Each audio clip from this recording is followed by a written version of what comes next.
In this video, I'll teach RHS congruency. So what is the full form of RHS? R का मतलब होता है right angle. H stands for hypotenuse and S is for side. So basically ये सारे right triangles के लिए होगा, right angled triangles के लिए. Suppose these are the two right triangles ABC and PQR. यहाँ पर ये 4 सेंटीमीटर, 3 सेंटीमीटर और 5 है. या suppose 2 sides are given and यहाँ ये 5 और 4 है. तो इसमें हम लोगों को क्या दिख रहा है कि एक एक एंगल इक्वल है. Angle B equals to angle Q, दोनों ही 90 डिग्री है. फिर AC इक्वल्स टू PR और 90 डिग्री के अपोजिट होने के कारण ये हाइपोटेन्यूज भी है HH. तो ये हाइपोटेन्यूज हो गया. और एक third side BC equals to PQ equal है. तो ये हो गया RHS. तो जो साइड रहता है उसमें एक हाइपोटेन्यूज होना जरूरी है. ट्रायंगल का कॉन्ग्रुएंसी क्या लिखेंगे? अगर इधर में हम ABC लिख रहे हैं, ABC कॉन्ग्रुएंट टू ट्रायंगल, तो B के साथ Q इक्वल है, तो यहाँ B बीच में है तो यहाँ Q बीच में होगा.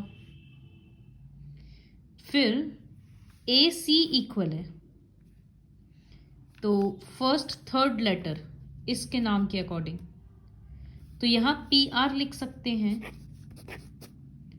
बट मैच कर लेते हैं. जैसे यहाँ BC 4 सेंटीमीटर है तो यहाँ QR 4 सेंटीमीटर नहीं हो रहा है. इसका मतलब इसको RQP लिखना होगा. तब देखो BC के साथ QP इक्वल हो रहा है. तो इस तरह से कॉन्ग्रुएंट किया जाता है. तो इसमें डायरेक्टली वर्कशीट स्टार्ट करेंगे. पहला क्वेश्चन में ABC एक आइसोसेलेस ट्रायंगल है जिसमें AB और AC इक्वल है, तो लाइन दे दी है. AD इस तरह से ऑल्टीट्यूड है तो 90 डिग्री बन गया. तो क्या ये दोनों ट्रायंगल कॉन्ग्रुएंट होगा? Obviously yes. क्राइटेरिया क्या है? 90 90 इक्वल, AB और AC इक्वल गिवन, तो angle ADB equals to angle ADC bracket में 90 degree. AB equals to AC given, और third criteria AD equals to AD. तो देखो एक 90, एक हाइपोटेन्यूज और एक साइड, तो RHS से हो गया कॉन्ग्रुएंट. तो 3 पेयर्स लिख दिए. ये 2 का आंसर होगा. 3 में है is it true to say that BD equals to CD? Yes, CPCT, क्योंकि ट्रायंगल कॉन्ग्रुएंट है तो कॉरस्पॉन्डिंग पार्ट्स इक्वल होगा.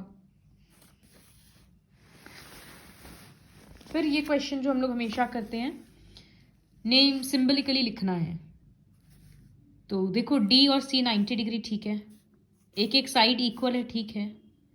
अब ट्रायंगल ADB के लिए, मतलब ये वाले ट्रायंगल के लिए हाइपोटेन्यूज क्या है? AB 90 डिग्री के अपोजिट. और ट्रायंगल ACB में भी, इस ट्रायंगल में भी हाइपोटेन्यूज AB है. तो 3 क्राइटेरिया क्या हो रहा है? D equals to C 90 degree, AD equals to BC और AB इक्वल्स टू AB. तो ट्रायंगल तो कॉन्ग्रुएंट है RHS से, तो हम लिखेंगे triangle ADB congruent to triangle. तो D के साथ C इक्वल है ना, तो बीच में C होगा. फिर इधर में AD के साथ BC इक्वल है, तो AD फर्स्ट 2 लेटर्स है तो यहाँ पर B को फर्स्ट में लिखना होगा ताकि BC बने. तो ये बन जाएगा BCA. सिर्फ इतना सा आंसर होगा, ये 3 पॉइंट लिखने का जरूरत नहीं है. इसी तरह से ये ट्रायंगल भी कॉन्ग्रुएंट है. क्या ये ट्रायंगल कॉन्ग्रुएंट है? यहाँ 90 है तो यहाँ भी 90 होगा। 90 के अपोजिट हाइपोटेन्यूज BC है, यहाँ पर 90 के अपोजिट हाइपोटेन्यूज AB इक्वल दिखाया है, और एक दूसरा साइड BD कॉमन होने के कारण इक्वल हो गया। तो यहाँ पर अगर हम नाम लिख रहे हैं ट्रायंगल ADB, तो D तो यहाँ पर भी सेकंड में भी बीच में ही होगा। फिर यहाँ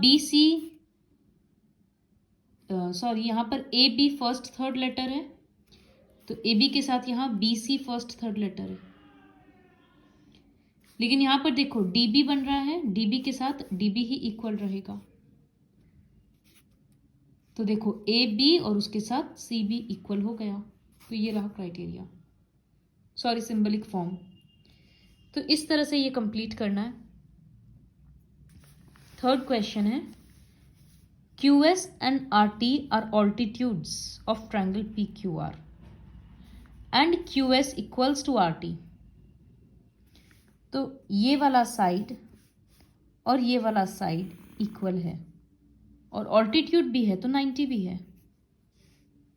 तो क्या ट्रायंगल QRS मतलब ये वाला ट्रायंगल और QRT कॉन्ग्रुएंट है RHS से? तो 90 डिग्री तो मिल गया QTR और QSR। हाइपोटेन्यूज क्या है? QR, जो कि दोनों को मिल रहा है, और साइड भी है QT और QS और TR। तो यस, और 3 पेयर्स जो अभी हम बोले वो होगा। क्वेश्चन 4 खुद से करना है। क्वेश्चन 5 देखो, AC इक्वल्स टू DB, मतलब ये दोनों इक्वल है, और बोला है AB परपेंडिकुलर है, तो यहाँ 90 है और यहाँ भी 90 है क्योंकि DC भी परपेंडिकुलर है। तो बोला है कौन सा क्राइटेरिया से दोनों मतलब कौन सा कॉन्ग्रुएंसी लिखा हुआ ठीक है। तो अगर पहला वाला देखें तो ABC, तो AB के साथ इनके अकॉर्डिंग DB इक्वल है। ये सबसे बेटर 90 डिग्री मैच करते हैं। यहाँ B पे 90 है और यहाँ C पे 90 है, तो फर्स्ट B और यहाँ मिडिल में यहाँ पर B है, लेकिन यहाँ भी B है जबकि C होना चाहिए था, तो ये सही नहीं है। दूसरा वाला में बीच में B और बीच में C, ठीक है। फिर AC के साथ BD इक्वल है, तो यहाँ फर्स्ट थर्ड AC, यहाँ फर्स्ट थर्ड DB, ठीक है ये भी। और यहाँ सेकंड, ये लास्ट में दोनों BC बन रहा है, यहाँ भी बन रहा है, तो ठीक है। तो इसका मतलब ये वाला कॉन्ग्रुएंसी ठीक है। थर्ड वाला देखते हैं, B के साथ C तो ठीक है, यहाँ पर AC के साथ BD ये भी ठीक है, लेकिन यहाँ लास्ट 2 लेटर से BC बन रहा है, यहाँ पर लास्ट 2 लेटर से BC नहीं बन रहा है, तो इस वजह से ये नहीं होगा। तो मिडिल वाला करेक्ट आंसर है। 3 मैचिंग पेयर्स क्या होगा ये खुद से लिखना। अब which side is equal to AB, तो सिंबलिकली देखेंगे तो AB पहला 2 लेटर है, तो पहला 2 लेटर DC होगा। AB is equal to DC, Y CPCT। So complete worksheet 4 with the help of this video.